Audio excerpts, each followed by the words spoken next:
안녕하세요. 저는 사이비 종교 신천지에 10년 있다가 4년 전에 탈퇴를 한 사람입니다.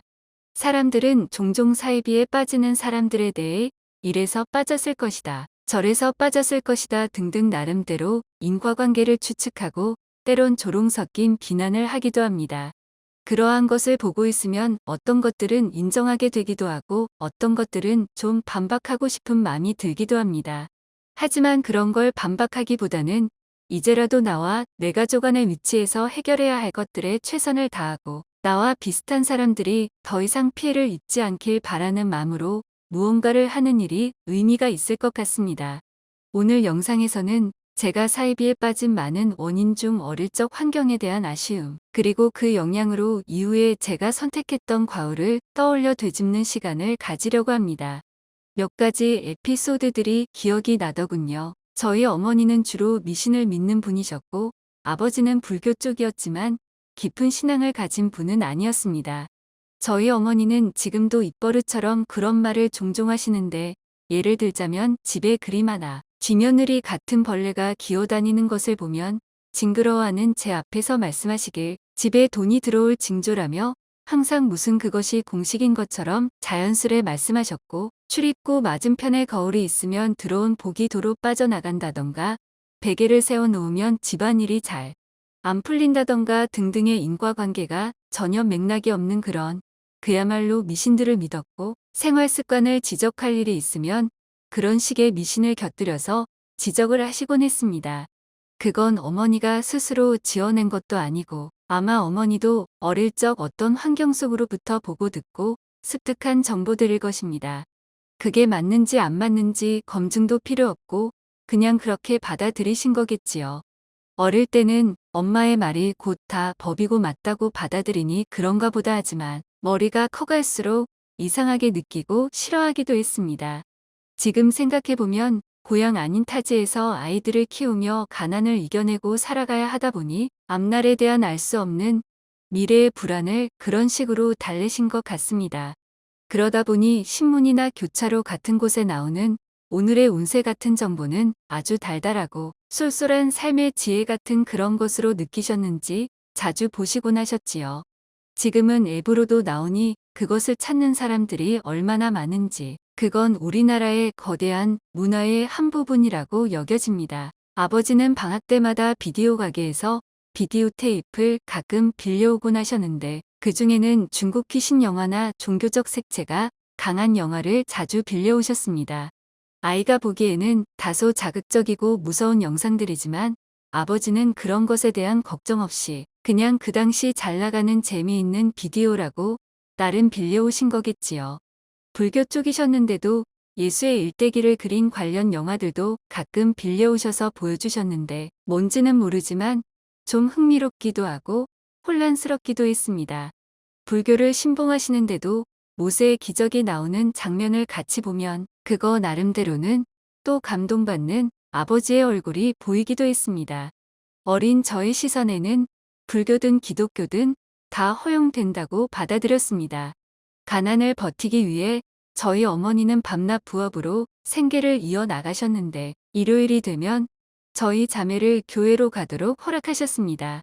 그때 당시 동네 교회 전도 활동으로 가끔 찾아오는 주일학교 선생님이 몇 번 오셨는데 주말인데 어디 놀러 가지도 못하고 일을 하셔야 하니 교회에 가서 시간도 때우고 초코파이 간식이라도 얻어먹게 하면 좋겠다고 판단하셨겠지요. 그런 부분에 대해서 아버지는 마음에 들지 않아 하시고 핀잔을 자주 하셨지만 강제로 못 가게 하거나 그렇게까지는 하지 않았습니다. 성탄절이 되면 교회 가서 성탄 행사에 참여하고 주일에 가서 예배드리고 간식도 받아오고 석가탄신일에는 아빠 손잡고 절에 가서 법당에 들어가 절도하고 자연에서 놀다 나물밥도 한 끼 먹고 오기도 했고요. 좀 특이하죠. 이렇게 미신과 불교, 기독교를 넘나드는 그런 종교 환경에서 자라오면서 가난과 부모님의 불화로 빚어지는 불안한 심정을 현실에서 벗어나는 이야기들과 보이지 않는 세계에 대한 상상 속에서 호기심을 가지거나 위안을 얻기 시작했습니다.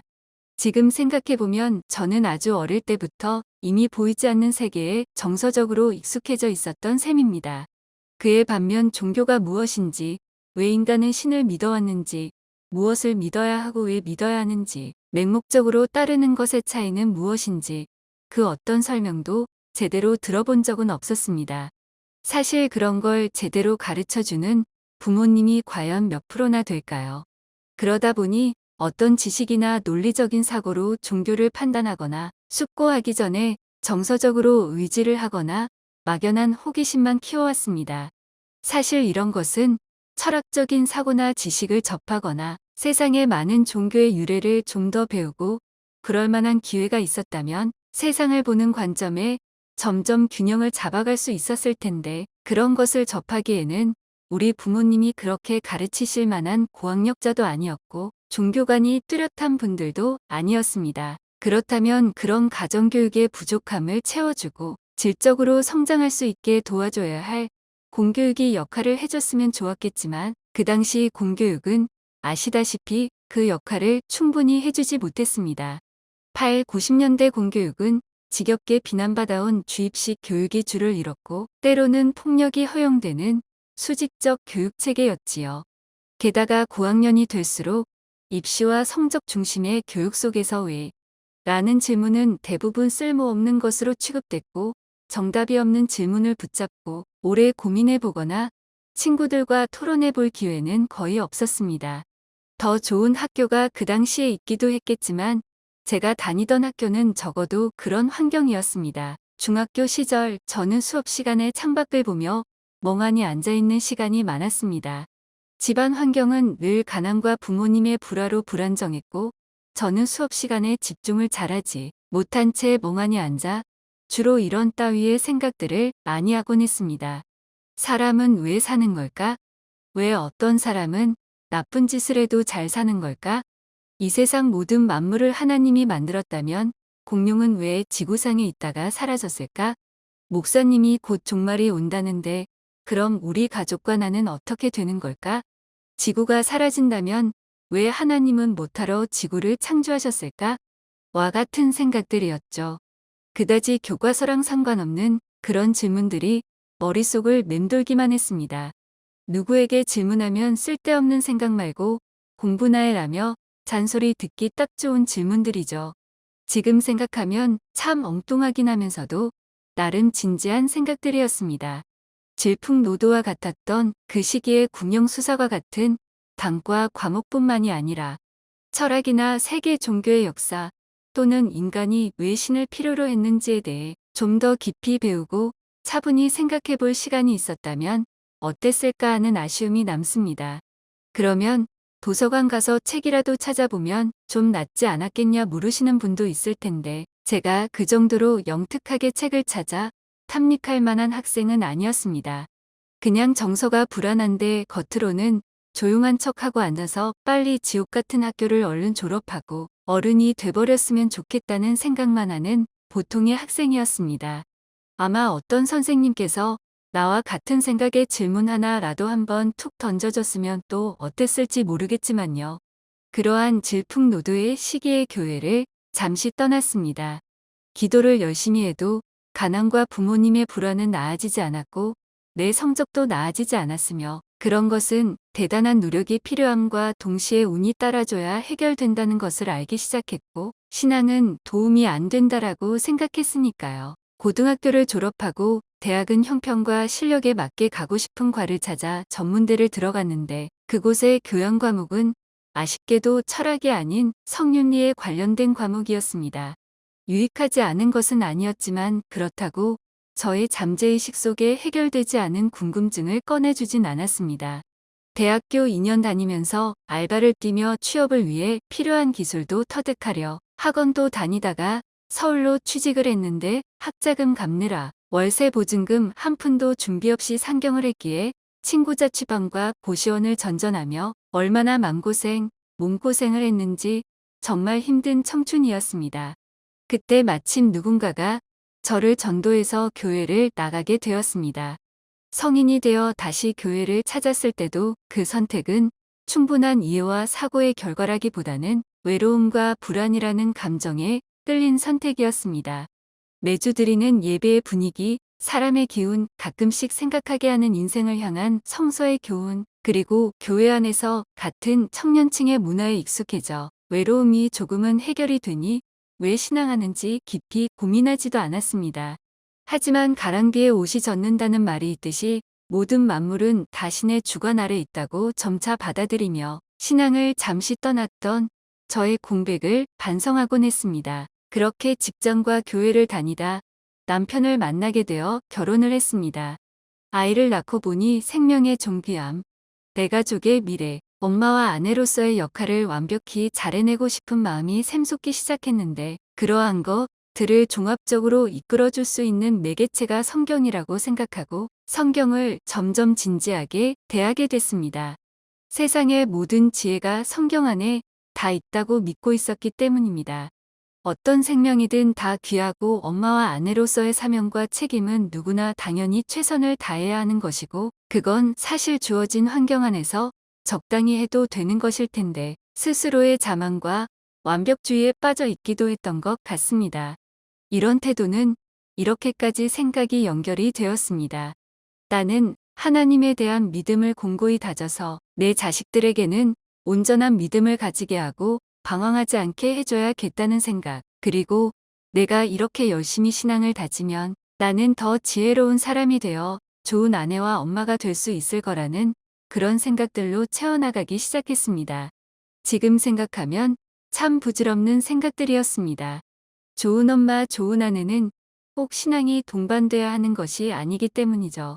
그렇지만 기독교 서점이나 일반 서점의 기독교 서적 코너를 가면 그런 관련 간증집이 넘쳐났고 기독교 방송이나 교회 집회에서도 자신이 체험했던 신앙 고백들이 넘쳐났고 그것이 사실이든 아니든 간에 나는 왜 그런 체험을 하지 못할까 하는 의문과 신비주의에도 살짝 빠져 있었습니다. 한편 그 당시에 제가 살던 그 동네에는 여호와의 증인 만민중앙교회, 하나님의 교회, 류광수의 다락방 교회 등등 그런 각 소속에 전도하는 사람들과 우연하게 동네 이웃을 통해 접촉을 하는 일이 덜어 있었습니다.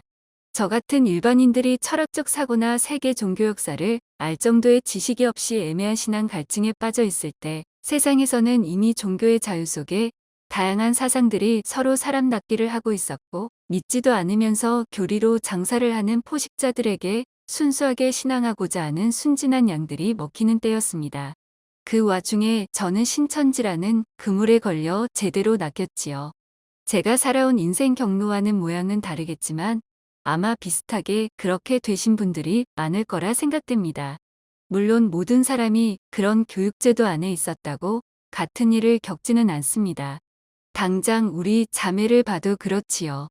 제 동생들은 같은 환경에 있었어도 사이비에 빠지지도 않았고 종교에 크게 관심도 없었습니다. 성향 차이도 무시 못하겠지요. 사이비는 학력, 성별, 나이, 재력 유무 따지지 않습니다. 개인의 취약함만으로 이 문제를 설명하는 것은 너무 쉽고 너무 무책임합니다.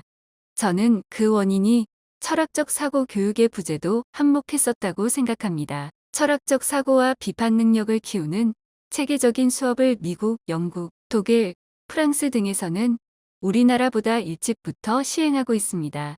이제 우리나라는 아직은 많이 뒤처져 있지만 고교학점제라는 제도가 도입되면서 수능제도는 점차 없어지는 방향으로 가고 있다고 하니 우리 아이들 세대는 저희 때보다는 조금은 나은 환경이 될 것이라는 생각도 들긴 합니다. 선택 과목에서 인문학 관련 수업을 받을 수 있도록 개설이 되는 곳이 있으니까요. 그러나 철학적 사고와 인문학적 지식을 갖출 수 있는 과목이 더 많아져야 할 텐데 아직은 그런 쪽의 지식은 필수가 아닌 선택적인 것에 그치고 있어서 그 점은 조금 아쉽습니다. 물론 외국이 조금 앞서갔다고 해서 사이비가 없어지는 데 기여했다고 볼 수는 없습니다. 강대국에서도 신흥종 교집단이 여전히 존재하듯이 말입니다.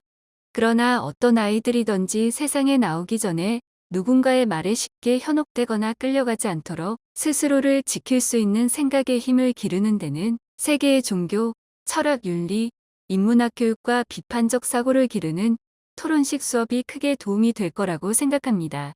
그리고 이미 부모가 어떤 종교에 소속되어 그들의 자녀가 된 학생들에게도 그러한 것을 판단하고 생각할 수 있는 기회와 지식을 얻을 기회가 주어져야 한다고 생각합니다. 물론 지금은 유튜브나 SNS를 통해 얼마든지 검색하고 비교하고 서로 커뮤니케이션을 할 수 있지만 궁금증을 가지느냐 가지지 않느냐도 학생 개개인의 가정 환경과 지식의 수준이 다 다르기 때문에 교육과 경험과 컨텐츠가 함께 나란히 발전하며 서로 사유하게 하는 문화가 되는 것이 더 건강한 사회로 발전하는 것이 아니겠는가 생각을 합니다.